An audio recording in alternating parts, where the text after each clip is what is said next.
ఆంధ్రప్రదేశ్ రాజకీయాల్లో గత కొంతకాలం నుంచి రెడ్ బుక్ పైన తీవ్ర చర్చ సాగుతోంది. మంత్రి లోకేష్ రెడ్ బుక్ లో ఎవరెవరి పేర్లు ఉన్నాయనే ఆందోళన కూడా నెలకొంది. ఇక మరోవైపు తనకు ఒక రెడ్ బుక్ ఉందంటూ సంచలన వ్యాఖ్యలు చేశారు ఎమ్మెల్యే భూమా అఖిలప్రియ. ఇక తనకు కూడా రెడ్ బుక్ ఉందని అన్నారు అఖిలప్రియ. అందులో 100 మందికి పైగా ఉన్నారని సంచలన వ్యాఖ్యలు చేశారు. ఎవరిని వదిలే ప్రసక్తే లేదని అన్నారు. ఖచ్చితమైన ఆధారాలతో వారిపైన చట్టపరమైన చర్యలు తీసుకుంటామని హెచ్చరించారు. మీరు అధికారంలో ఉన్నప్పుడు ఎంతమంది పైన తప్పుడు కేసులు బనాయించారని ఆరోపించారు. అలాంటి వారికి ఇప్పుడు ఇబ్బందులు తప్పవని అన్నారు.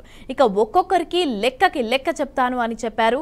చెప్పి తీరుతా అని కూడా అన్నారు అఖిలప్రియ. ఇక నాకు రెడ్ బుక్ ఉంది, అందులో 100 మంది పేర్లున్నాయి. 2-3 పేర్లను పాపమని తీసేశాను, కానీ 100 మందిని నేను ఇబ్బంది పెట్టబోతున్నాను అని వ్యాఖ్యానించారు. అయితే తప్పు చేస్తేనే భయపడండి, చేయకపోతే లేకపోతే హ్యాపీగా ఉండండి అని పేర్కొన్నారు. ఇబ్బంది పడతారు, ఎందుకు పడరండి? ఎందుకు పడరు అనుకుంటున్నారు మీరు? నేను ఎవరిని ఇబ్బంది పెట్టదని నేను చెప్పినానా? అధికారంలోకి వస్తే మీ తోలు తీస్తానని చెప్పినా కదా, మరి ఎందుకు తీయను? మంచితనం చూపిస్తాను అనుకుంటున్నారా? మీ దగ్గర ఎంతమంది మీరు తప్పుడు కేసులు పెట్టలే, మీరు ఎంతమంది జీవితాలతో మీరు ఆడుకోలేదు. మిమ్మల్ని వదిలేస్తారని ఎందుకు అనుకుంటున్నారు మీరు? ఒక్కొక్కరికి లెక్క చెప్తా అని చెప్పినా చెప్పి తీరుతా. నేను ఎవరి మీద నేను ఇది చేయను, నేను అన్ని మంచి పద్ధతిలో పోతాను, నేను చాలా మంచిదాన్ని దయచేసి అనుకోకండి. మీరు తప్పు చేసింటే భయపడండి, తప్పు చేయకపోతే ప్రశాంతంగా ఉండండి. డెఫినెట్ గా నాకు రెడ్ బుక్ ఉంది. రెడ్ బుక్ అంటున్నావు, పెట్టుకున్నా రెడ్ బుక్ నేను కూడా. దాంట్లో మీ పేర్లన్నీ ఉన్నాయి.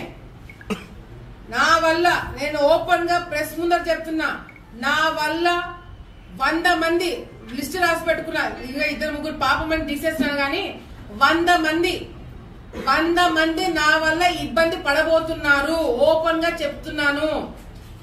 100 మంది లిస్ట్ నా దగ్గర ఉంది.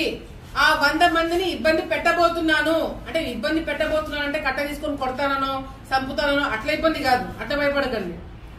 లీగల్ గా మళ్ళీ చెప్తున్నా, లీగల్ గా మీ మీద యాక్షన్ తీసుకుంటాం. మీరు చేసిన అరాచకాలు బయట పెట్టి ఆధారాలు నిరూపించి మరి మీ మీద కేసులు పెట్టిస్తాను. మిమ్మల్ని వదిలిపెట్టము. ఎందుకంటే ఆలగడ్డ రాజకీయాలు నాశనం లేపింది మీరు కాబట్టి మీకు శిక్ష పడబోతుంది. మీరు జాగ్రత్తగా ఉండండి అని నేనే చెప్తున్నా. ఇబ్బంది పడతారు.